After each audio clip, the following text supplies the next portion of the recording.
So there we are. I'm gonna talk about my master's thesis, which is a study of the vacuum in supersymmetric models using a tool from mathematics called Hilbert Series.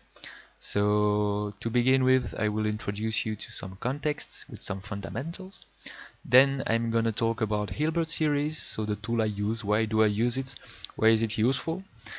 After that, I'm gonna talk about my own problem, which is the study of the space of vacua.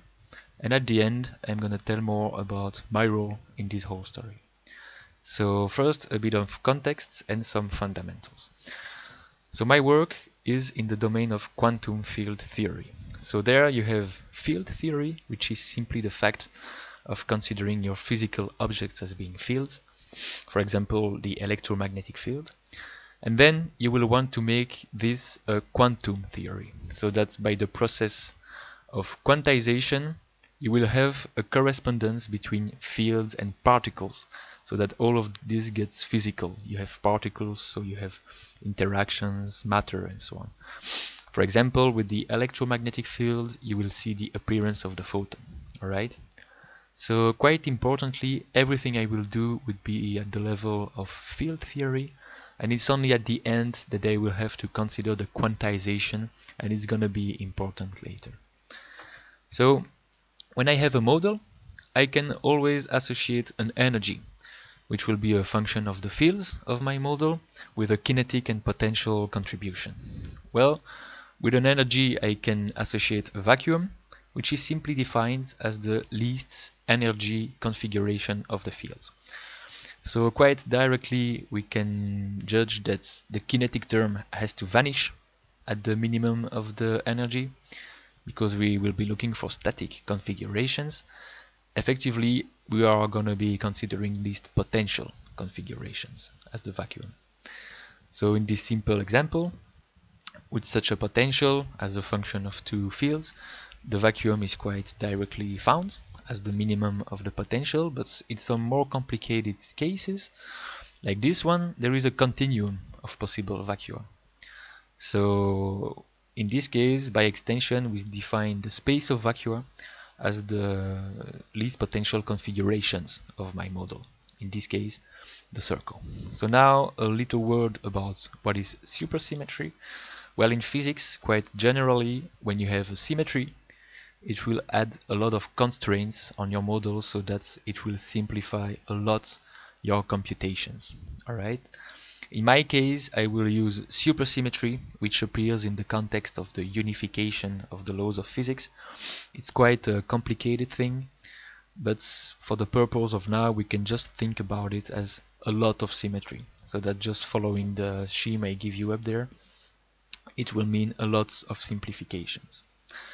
For example, my energy is going to be way more simple to manipulate, and later we're going to see another simplification which will be quite important. So though the space of vacua is not always easy to describe geometrically, so that I will have to use Hilbert Series. Alright, so this is a tool coming from algebraic geometry. On one side you see geometry, which is the study of geometric spaces. And on the other you see algebra, which is the study of algebraic structures. Well, algebraic geometry states that there is an equivalence between those two things. So that studying one geometrical object will be equivalent to studying a different algebraic structure. Well, on the left side you have the usual geometrical tools that we know from differential geometry, while on the right one you have the usual algebraic tools, which are in general more familiar to people. So it can get easier sometimes. And on the right side, you can create Hilbert series, which is what I use. And to understand how it works, let's go into a little simple example. So we are going to consider the potential I gave you earlier. And we get convinced that there, the space of vacua would be a circle, like this. So how would I try to describe it geometrically? Well, first, I would give some generators, in this case the coordinates. So I just put a system of coordinates. And after, I'm gonna give relations between those coordinates. In this case, the relation describing a circle of ray r. And like this, my geometrical space is fully described. I know everything I want about it, and the work is done. Well, in my case, I will have to consider way more complicated geometrical objects, so that this study is not as simple. It will bring me to the use of Hilbert series in the following way. So I have my geometric space, and I use the correspondence between geometric space and algebraic structures. So it's not trivial, but I can do it. The thing is that on an algebraic structure I can compute the Hilbert series, which is gonna give me, after some work, some informations. The first one will be the generators of the geometric space. So in this case the coordinates x and y. It's gonna give me the relation between those coordinates, so in this case the relation describing the circle. So that's from this Hilbert series I will get all the informations I need about the geometric space in a totally different way. And sometimes it will be more simple, and sometimes it will be the only way. So it's very cool, but it's even cooler as it's gonna give me more information about the geometric space, about symmetries. In this case, still after some work, but it's gonna give me the symmetry of the space. So in this case, under rotations. Now we are gonna be interested in my problem, which is the space of vacua. So I'm gonna describe a bit, at least phenomenologically, how it looks like. So it looks like this. You see like two branches appear, which are geometrical spaces. So that's, at least in theory, with my technology I can describe them by using my Hilbert series.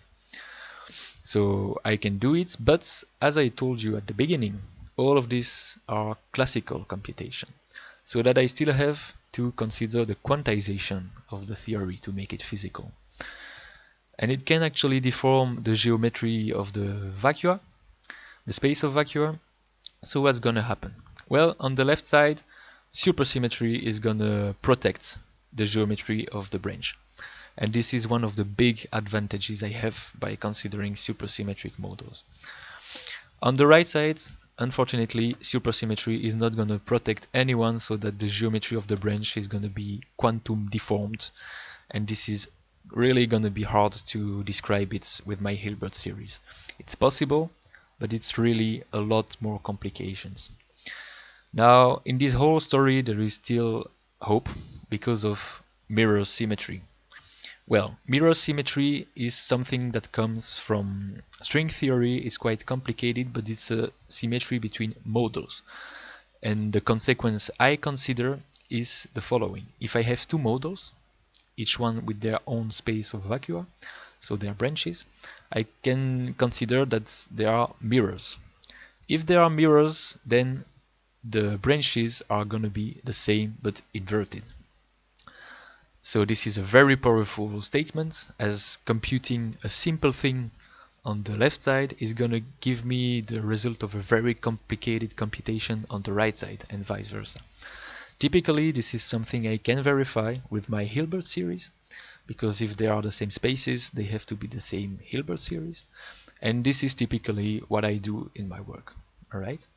So what is my role in this whole thing? Well, at more or less 80% is going to be a work of review and documentation. Indeed, it is an insanely complicated topic, and its documentation is really not welcoming for new students like me.